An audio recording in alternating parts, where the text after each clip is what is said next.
नमस्कार बच्चों पिछली कक्षा में मैंने आपको पाठ 13 दीपावली पर्व नामक पाठ पढ़ाया था। बच्चों आज हम पाठ 13 का अभ्यास कार्य करेंगे। तो आइए अभ्यास कार्य देखें। मौखिक कार्यम। मौखिक कार्य है बच्चों, उच्चारणम कृत्वा स्मरत। उच्चारण करते हुए याद कीजिए। बच्चों यहाँ पर लट लकार यानी वर्तमान काल में धातु रूप दिया गया है। भक्ष धातु है जिसका अर्थ है उपभोग करना या खाना किसी वस्तु को। इस अर्थ में यह प्रयोग होता है।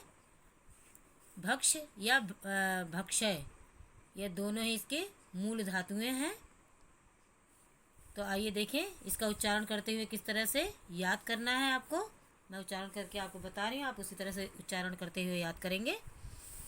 पुरुष है एक वचन, द्विवचन और बहुवचन। प्रथम पुरुष के एक वचन में भक्षयति, द्विवचन में भक्ष्यता और बहुवचन में भक्षयन्ति। मध्यम पुरुष के एक वचन में भक्षयसि, द्विवचन में भक्ष्यथा और बहुवचन में भक्षयथ। उत्तम पुरुष के एक वचन में भक्षयामि, द्विवचन में भक्षयावः और बहुवचन में भक्षयामः। रूप होगा बच्चों। इस कार्य को आप अपनी कॉपी में लिखेंगे। यह अमौखिक कार्य आपका गृह कार्य है। प्रश्न नंबर 2 है मौखिक कार्य में बच्चों, अर्थम वदत। अर्थ बताइए। यहाँ पर संस्कृत में शब्द दिए गए हैं, इनके अर्थ बताना है आपको। पहला शब्द है मूर्तयः। मूर्तयः का अर्थ है मूर्तियाँ। वर्धयन्ति शब्द का अर्थ है बढ़ाते हैं। भवति का अर्थ है होता है। आपणम का अर्थ है दुकान। और विद्युत दीपकः का अर्थ है बिजली का बल्ब। तो बच्चों आपको इस कार्य को अपनी कॉपी में लिखना है और याद करना है। लिखित कार्य है बच्चों। आइए देखें। पहला प्रश्न है शुद्धम संस्कृत पर्यायम इति चिन्हेन चिन्हीकुरुत। शुद्ध संस्कृत पर्याय पर सही का निशान लगाइए। यहाँ पर बच्चों हिंदी में शब्द दिए गए हैं। इन शब्दों की सही संस्कृत क्या है उसके लिए 3 ऑप्शन दिए गए हैं। इनमें से कौन सा सही शब्द है संस्कृत का, उस शब्द के आगे सही का निशान लगाना है। पहला शब्द है लीपते हैं के लिए आइए ऑप्शन देखें। पहला ऑप्शन है लिपति, दूसरा है लिप्यंती और तीसरा है लीपति। तो लीपते हैं शब्द के लिए सही संस्कृत शब्द है लिप्यंती। दूसरा शब्द सही है, इसके आगे हमने सही का निशान लगाया। अगला शब्द है हिंदी का पंक्ति। पंक्ति को क्या कहते हैं संस्कृत में, आइए पहला ऑप्शन देखें अवली, दूसरा है अवली और तीसरा है अवनी। पंक्ति हिंदी शब्द के लिए सही संस्कृत शब्द है अवली। दूसरा संस्कृत शब्द सही है, इसके आगे हमने सही का निशान लगाया। अगला शब्द है हलवाई। हलवाई हिंदी में है बच्चों। हलवाई शब्द के लिए सही संस्कृत शब्द क्या है, आइए देखें। पहला ऑप्शन है कादविकः, दूसरा कांदविकः और तीसरा कांदविकः। तो कांदविका संस्कृत शब्द सही है, संस्कृत में कांदविका कहते हैं और हिंदी में हलवाई। तो बच्चों तीसरा शब्द सही, उसके सामने हमने सही का निशान लगाया। खिलौने को संस्कृत में क्या कहते हैं, आइए देखें। पहला ऑप्शन है कीडकः, दूसरा है क्रीडकम, तीसरा क्रीडनकानि। तो खिलौने के लिए सही संस्कृत शब्द है क्रीडनकानि। तीसरा शब्द सही है, उसके सामने हमने सही का निशान लगाया।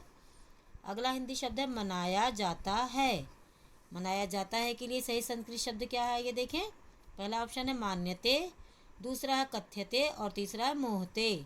तो मनाया जाता है के लिए सही संस्कृत शब्द है मान्यते। पहला संस्कृत शब्द सही है, इसके आगे हमने सही का निशान लगाया। आइए बच्चों अगला प्रश्न देखें। प्रश्न नंबर 2 है उचित मेलनम कुरुत। उचित मिलान कीजिए। बच्चों यहाँ पर खंड का में शब्द दिए हुए हैं और खंड खा में शब्द दिए हुए हैं। खंड का के शब्दों को खंड खा के शब्दों के साथ मिलाना है। तो आइए देखें। पहला शब्द है भावना नाम। भावना नाम के साथ क्या आएगा, स्वच्छता। दूसरा शब्द है सर्वोत्तमः। सर्वोत्तमा के साथ क्या है, महोत्सवः। सर्वोत्तमा महोत्सवः। उत्सवस्य के साथ क्या आएगा, शोभा। आकर्षकः शब्द के साथ पदार्थ है। दीप का नाम दीपिका नाम के साथ क्या आएगा? पंक्तयः। दीपिका नाम पंक्तयः। इस तरह से बच्चों आपको अपनी किताब में मिलाना है। नंबर 3 है बच्चों, कोष्ठकात् उचितानि पदानि चित्वा रिक्त स्थानानि पूरयत। कोष्ठक से उचित शब्द चुनकर रिक्त स्थान भरिए। बच्चों कोष्ठक में 2 शब्द दिए हैं, इनमें से सही शब्द कौन सा वह चुनकर रिक्त स्थान में भरना है। मैंने रिक्त स्थान बच्चों भर दिया है। रिक्त स्थान में जो शब्द आएंगे उनको लिख दिया है। तो आइए पहला रिक्त स्थान देखें।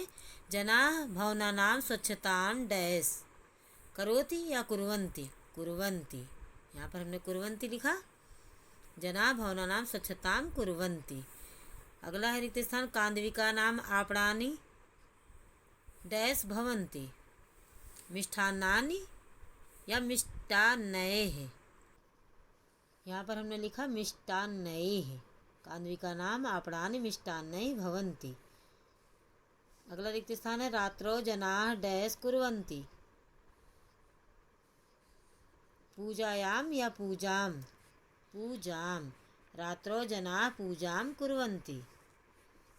अगला रिक्त स्थान है, डैश मित्रेषु मिष्टान्नानि वितरन्ति। सर्वासु आएगा या सर्वेषु? सर्वेषु। अगला रिक्त स्थान है, विद्युत दीपिकाए गृहाणि डैश प्रकाशित या प्रकाशयन्ति? क्या आएगा? प्रकाशयन्ति। अगला प्रश्न है बच्चों, प्रश्न नंबर 4, संस्कृत भाषायाम उत्तरत। संस्कृत भाषा में उत्तर दीजिए। बच्चों प्रश्न नंबर 4 को आप अपनी कॉपी में लिखेंगे। आइए देखें, जिस तरह से मैंने लिखा है कॉपी में, आप उसी तरह से अपनी कॉपी में लिखेंगे। पहला प्रश्न है, दीपोत्सवः कदा भवति? दीपावली का त्यौहार कब होता है? उत्तर है, दीपोत्सवः कार्तिक मासस्य अमावस्यां भवति। दीपावली का त्यौहार कार्तिक महीने की अमावस्या को होता है। अगला प्रश्न है, जनाः स्वभवनानि कदा सुधया लिप्यन्ति? लोग अपने भवनों को कब लीपते हैं? उत्तर है, जनाः स्वभवनानि दीपोत्सवः पूर्वमेव लिप्यन्ति। लोग अपने भवनों को दिवाली के त्यौहार से पूर्वमेव पहले ही लीपते हैं। अगला प्रश्न है, रात्रौ जनाः कयोः पूजां कुर्वन्ति? रात में लोग किसकी पूजा करते हैं?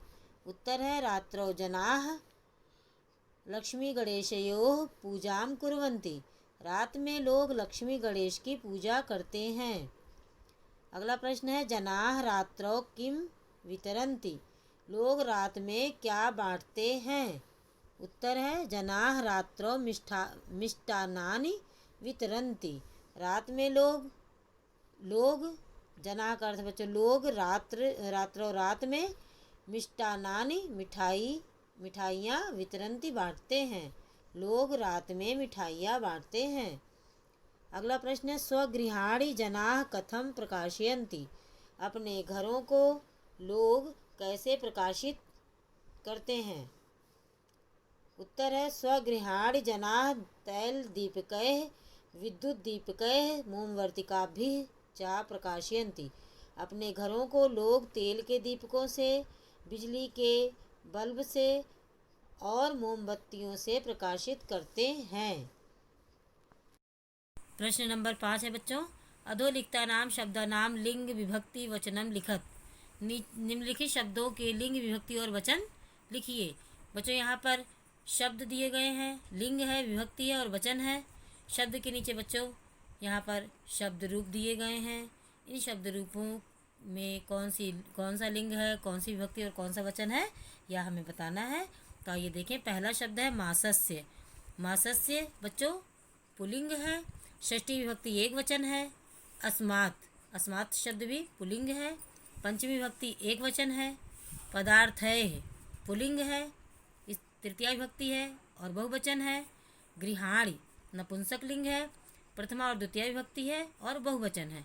बच्चों आपको मैंने पहले भी बताया है और अभी बता रही हूँ कि नपुंसक लिंग में केवल प्रथमा और द्वितीय विभक्ति के रूप ही बदले हुए होते हैं। तृतीय विभक्ति से लेकर सप्तमी विभक्ति या संबोधन तक के सभी रूप पुल्लिंग के समान ही चलते हैं।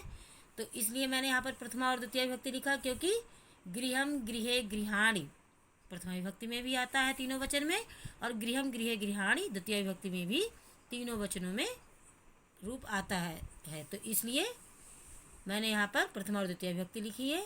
रात्रो, रात्रो बच्चों स्त्रीलिंग है, सप्तमी विभक्ति है और एक वचन है।